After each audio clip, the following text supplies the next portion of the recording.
Hello students, PYQ series में हमारे आज की वीडियो का टॉपिक है गॉस लॉ और गॉस थ्योरम। अगर आप यहाँ नए हैं तो आपको ये बता दें कि पीवाईक्यू सीरीज में हम सीबीएसई की प्रीवियस 10 ईयर क्वेश्चंस जो होते हैं उनको सोल्व करते हैं। इसके साथ साथ चैप्टर के जितने भी कंसेप्ट हैं उन सभी को डिस्कस करते हैं। इसमें आपका क्वेश्चन सोल्व करने के साथ साथ चैप्टर के जितने भी कंसेप्ट्स हैं वो भी क्लियर होते हैं, मेन पॉइंट्स हैं वो भी डिस्कस होते हैं और आपका चैप्टर का पूरा रिवीजन भी हो जाता है। ओके, स्टार्ट करते हैं।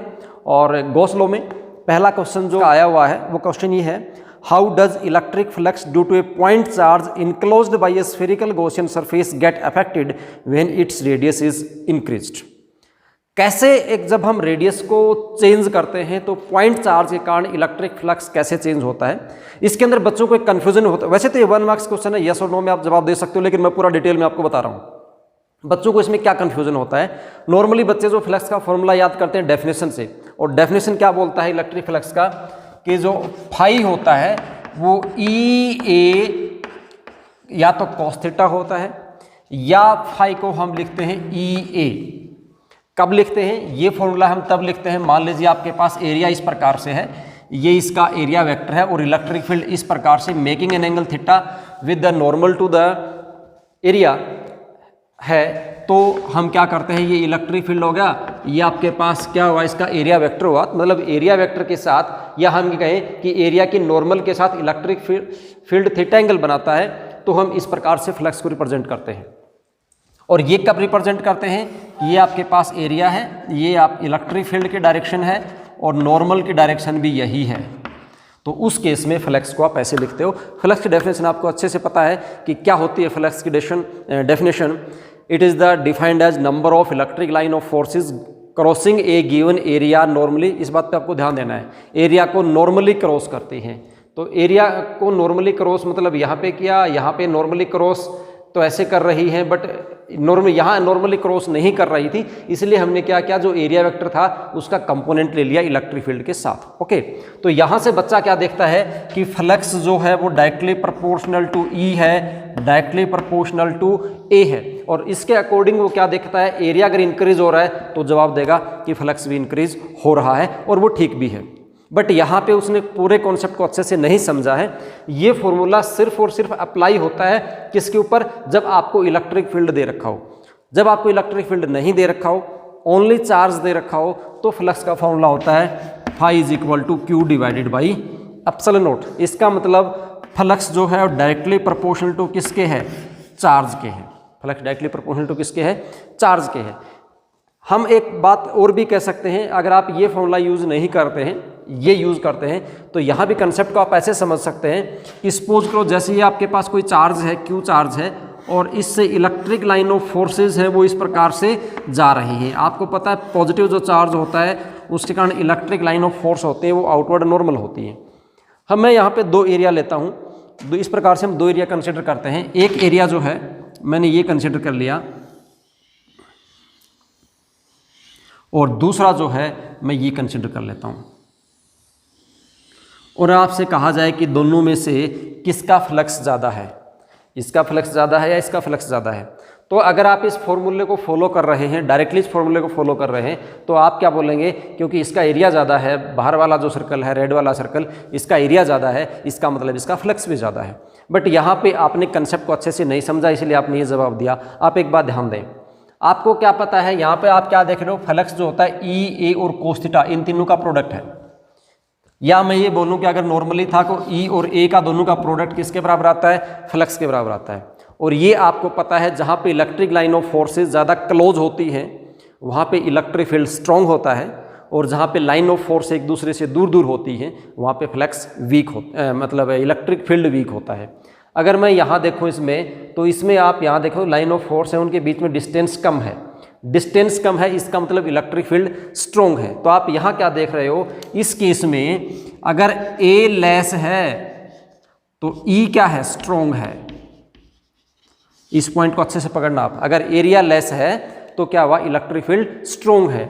अगर मैं इस पॉइंट पे देखता हूँ, एरिया क्या है, लार्ज है, in comparison of the first case area large है, तो आप यहाँ ये भी देख रहे हो कि इलेक्ट्रिक लाइन ऑफ फोर्सेज हैं वो एक दूसरे से दूर दूर हैं, और इलेक्ट्रिक लाइन ऑफ फोर्स एक दूसरे से ज़्यादा दूर होती है तो उस केस में इलेक्ट्रिक फील्ड वीक होता है। अगर ए लार्ज है तो ई क्या है,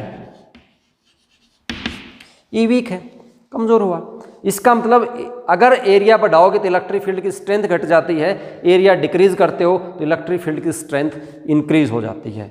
कहने की बात है ई का और ए का प्रोडक्ट ऑलवेज क्या आता है, कांस्टेंट आता है गिवन चार्ज के कारण। ओके, तो इसका मतलब ये हुआ कि ये चार्ज पे डिपेंड नहीं करता है। इसके ऊपर एग्जाम में क्वेश्चन ऐसा भी पूछा जाता है कि एक बैलून है, बैलून के ऊपर कोई क्यू चार्ज है, फिर हम उसके अंदर एयर डाल के इन्फ्लेट कर देते हैं, बैलून की जो साइज़ होती है वो इंक्रीज हो जाती है, बताइए फ्लक्स पे क्या फ़र्क पड़ा। तो इस केस में भी आप देखते हो क्योंकि इस पूरे केस में चार्ज पे कोई फ़र्क नहीं पड़ा है, तो चार्ज पे कोई फ़र्क नहीं पड़ा तो फ्लक्स के ऊपर भी कोई फ़र्क नहीं पड़ेगा। इसका मतलब ये हुआ कि गिवन चार्ज के कारण फ्लक्स जो होता है वो एरिया पे डिपेंड नहीं करता, शेप पे डिपेंड नहीं करता, साइज पे डिपेंड नहीं करता, वो डिपेंड करता है तो डिपेंड करता है magnitude of charge and nature of the medium, epsilon not. दो चीज़ों पर डिपेंड करता है, magnitude of charge and nature of the medium. Next question पे चलते हैं। What is the electric flux through a cube of side 1 centimetre which enclose an electric dipole. देखिए कोई क्यूब है और क्यूब क्या करता है, डाइपोल को इनक्लोज करता है। क्यूब है और क्यूब डाइपोल को इनक्लोज करता है, आपको फ्लक्स बताना है। तो बहुत से बच्चों को तो आंसर पता चल गया होगा, जिनको नहीं पता चला है उनको मैं बता रहा हूं, और जिनको पता चल गया है आंसर वो स्किप कर लें वीडियो को। क्या है देखिए, इस प्रकार से आप बनाओगे क्यूब, ये क्यूब आपने बना लिया। ओके, ये क्यूब है और क्यूब में एक डाइपोल रखा है, ये पॉजिटिव चार्ज है डाइपोल का और ये डाइपोल का हुआ नेगेटिव चार्ज। इस प्रकार से डाइपोल रखा हुआ है। पूछा है कि फ्लक्स कितना होगा, तो आपको पता है जब चार्ज दे रखा हो और फ्लक्स आपको निकालना हो तो गॉस थ्योरम से निकालते हैं। तो उसका फॉर्मूला होता है phi is equal to q divided by epsilon naught. और क्यू क्या होता है, टोटल चार्ज इनक्लोज्ड होता है। तो यहाँ पे अगर आप टोटल चार्ज देखोगे तो plus Q minus Q, net charge कितना आया, 0 आया। नेट चार्ज अगर 0 आएगा तो फ्लक्स की वैल्यू भी कितनी आएगी, 0 की वैल्यू आएगी। ओके, ठीक है। नेक्स्ट क्वेश्चन क्या है, ए charge Q is placed at the centre of A cube of side L, what is the electric flux passing through the each face of the cube. देखिए इसी प्रकार से यही है, इसकी जो लेंथ है वो एल कंसिडर कर रखी है इस बार, और इसके अंदर कोई चार्ज क्यू रखा हुआ है, तो इस प्रकार से मैंने क्यू रख लिया। और ये पूछता है कि इसके ईच फेस के से फ्लक्स पास कितना होगा। तो आप यहाँ पे क्या देख रहे हो, कितने फेस हैं, 1 2 3 4 5 एंड 6 फेसेस के अंदर है। तो 6 फेस से ये क्यूब बनता है, तो जो टोटल फ्लक्स है वो 6 फेस में डिवाइडेड है। गॉस थ्योरम से जो टोटल फ्लक्स होता है phi equal to q by epsilon naught होता है। एक का निकालोगे तो कितना हो जाएगा, q divide by 6 epsilon naught हो जाएगा। इसमें 3-4 क्वेश्चंस और आते हैं, वो आपको मैं बता रहा हूँ। जैसे मान लीजिए कॉर्नर पे चार्ज रखा हो, यहाँ पे चार्ज रखा है, तो आपसे इस क्यूब में फ्लक्स पूछ ले तो कितना होगा। तो कॉर्नर का जो कॉन्ट्रीब्यूशन होता है, कॉर्नर का जो कंट्रीब्यूशन होता है वो 1/8 होता है। तो यहाँ पे फ्लक्स इस केस में हो जाएगा Q divided by 8 epsilon naught.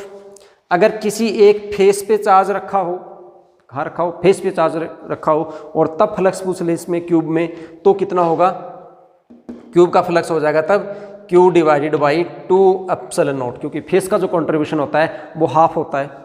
और अगर एज पे रखा हो तो एज का जो कंट्रीब्यूशन होता है 1/4 होता है, तो इस केस में Q divided by 4 epsilon naught हो जाएगा। तो क्यूब का जो फ्लक्स है इन केसेस में ये हो जाएगा। और यहाँ पे क्या पूछ रखा था, सेंटर में रखा हुआ है एक, इस पर्टिकुलर क्वेश्चन में क्या पूछ रखा था, सेंटर में चार्ज रख के एक सरफेस में से पूछा है। तो एक सरफेस में से पूछोगे या एक फेस में से पूछोगे तो वो टोटल का कितना है, 6th पार्ट है, तो 1/6 एप्सिलॉन नॉट हो जाएगा।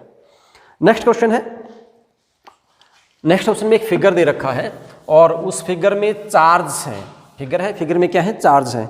इस प्रकार से एक फिगर दे दिया, इसमें +2Q -Q और +3Q ऐसे चार्ज हैं।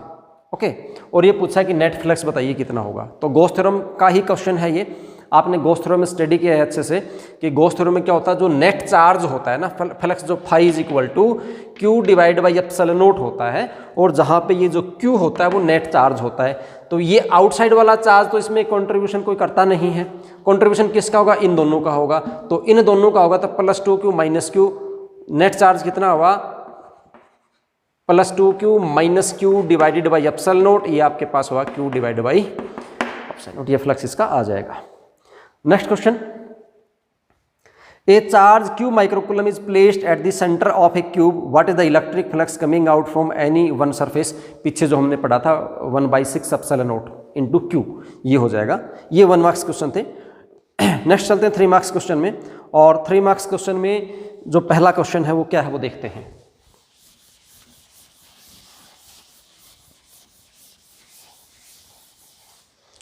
इसमें लिखा है a hollow cylindrical box of length 1 metre and area of cross section 25 centimetre square is placed in a 3 dimensional coordinate system as shown in the figure.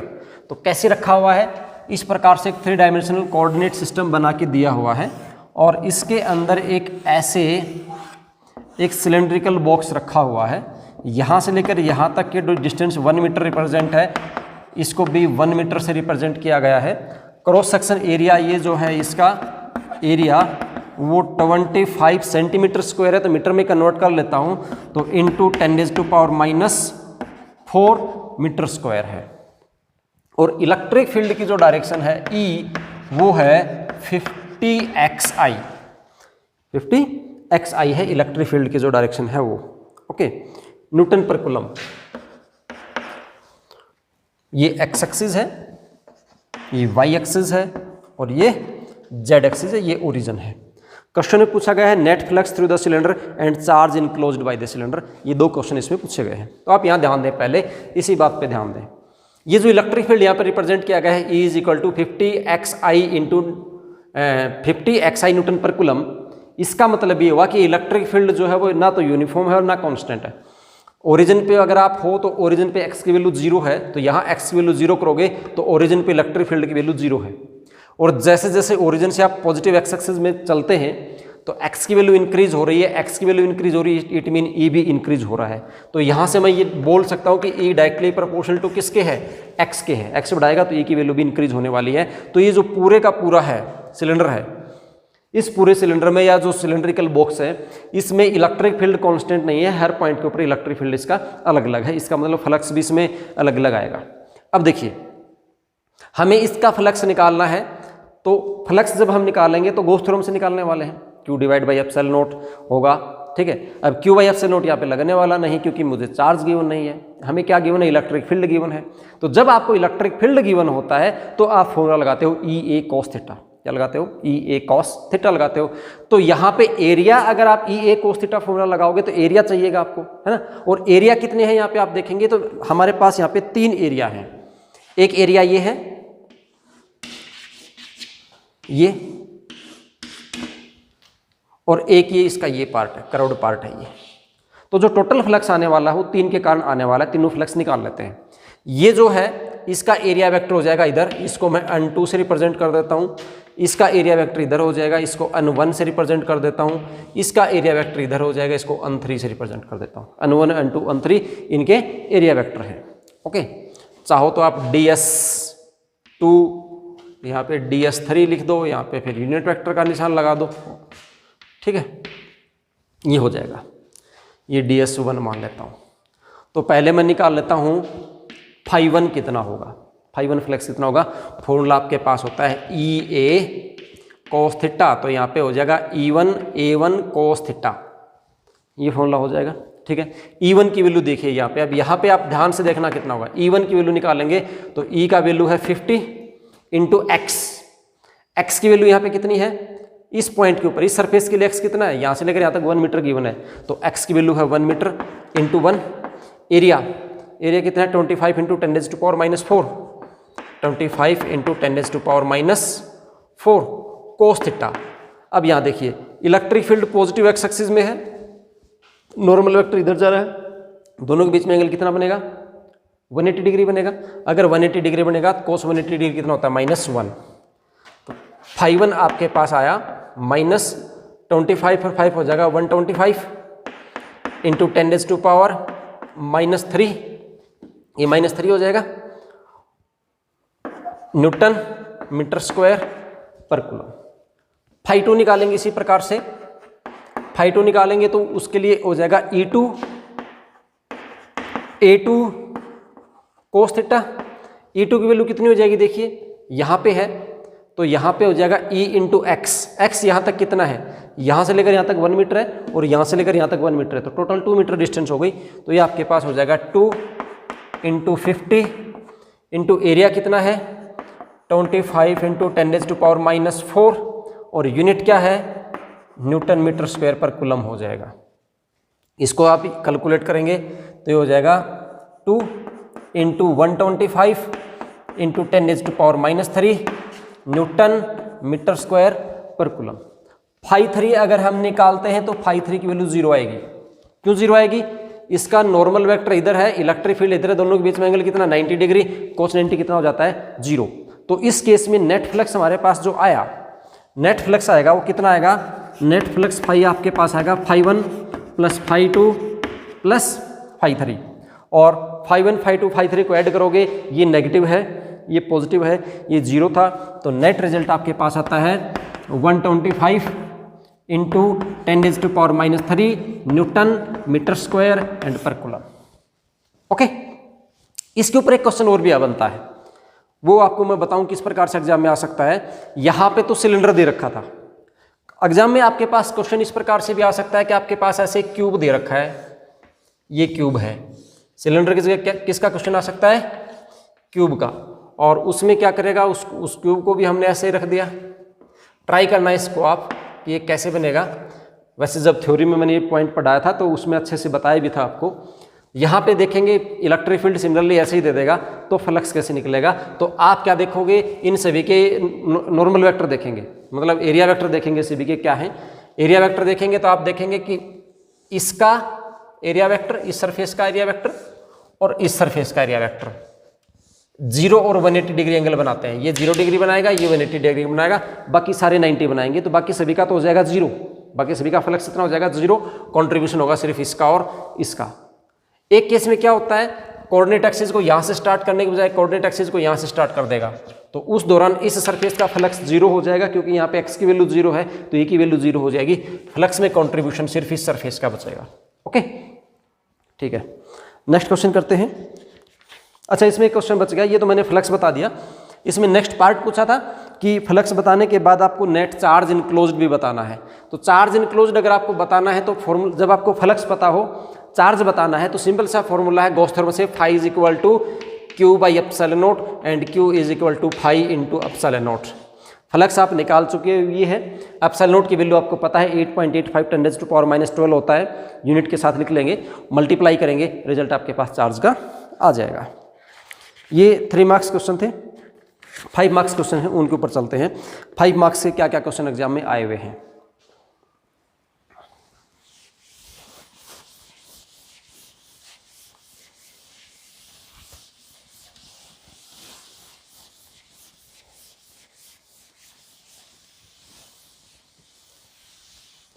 देखिए 5 marks question क्या है। 5 marks question में पहला question है define the electric flux, it is scalar और vector quantity. Flux की definition आपको पता है, और ध्यान रखना फ्लक्स जो होता है एक स्केलर क्वांटिटी है।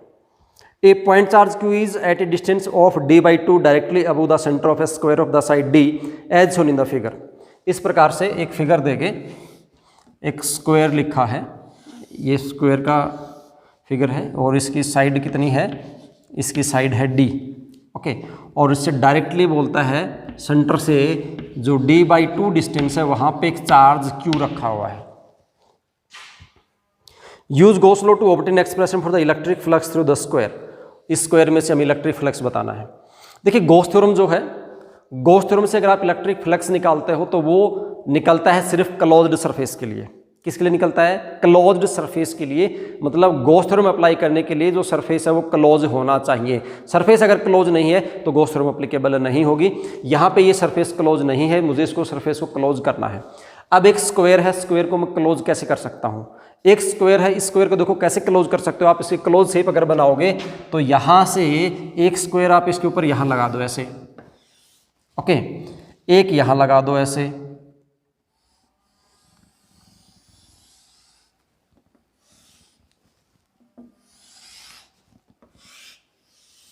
और आप देखोगे कि ऐसे करके ये क्यूब बन जाता है। क्या बन जाता है, ये क्यूब बन जाता है, मतलब एक स्क्वायर को आप क्लोज करोगे तो एक क्यूबिक सरफेस बन जाएगा। ओके, तो ये क्यूबिक सरफेस बन गया है, तो आपको पता है क्यूब का जो फ्लक्स होता है क्यू डिवाइडेड बाई कितना होता है, एप्सिलॉन नॉट होता है। लेकिन आपको तो निकालना किसका है, आपको निकालना है सिर्फ इसका।